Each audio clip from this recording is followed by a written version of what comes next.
Why are Python database connection error messages so cryptic? Imagine trying to fix a puzzle when the pieces are all labeled in a language you do not speak. That's often what happens when you see a Python database error message.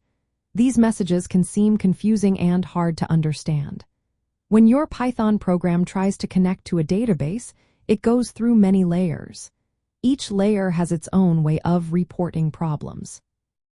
First, your Python code uses a database driver or adapter. For example, MySQL connector for MySQL databases, Scicop2 for PostgreSQL, or Python Oracle DB for Oracle databases. These drivers act as translators. They turn low-level database errors into Python exceptions. But these exceptions often include raw error codes, messages from the database server, or technical details that are not easy to interpret. The error messages combine information from the database engine, the network connection, and the driver itself. This layering makes the messages seem complicated.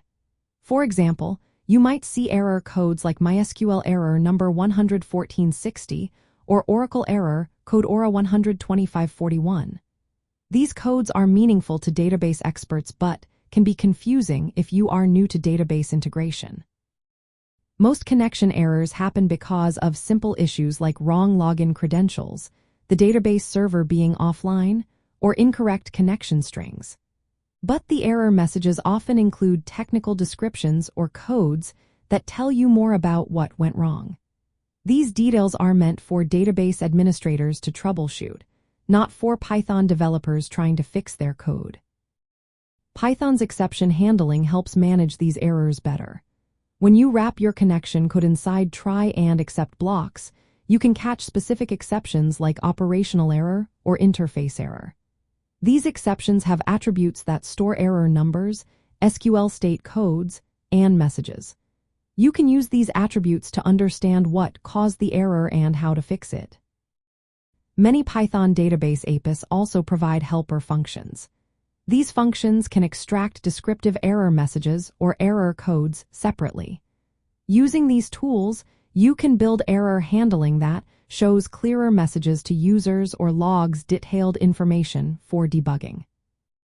In real-world applications, always use try and except blocks when connecting to databases or running SQL commands.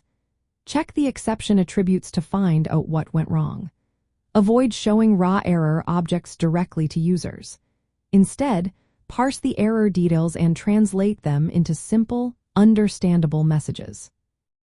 It's also helpful to consult the documentation for your database and driver.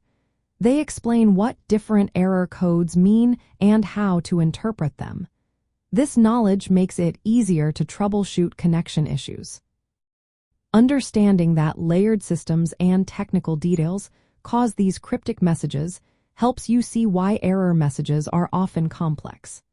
Learning how to handle and interpret these messages makes your Python database projects more robust. It also saves you time by turning confusing errors into actionable information.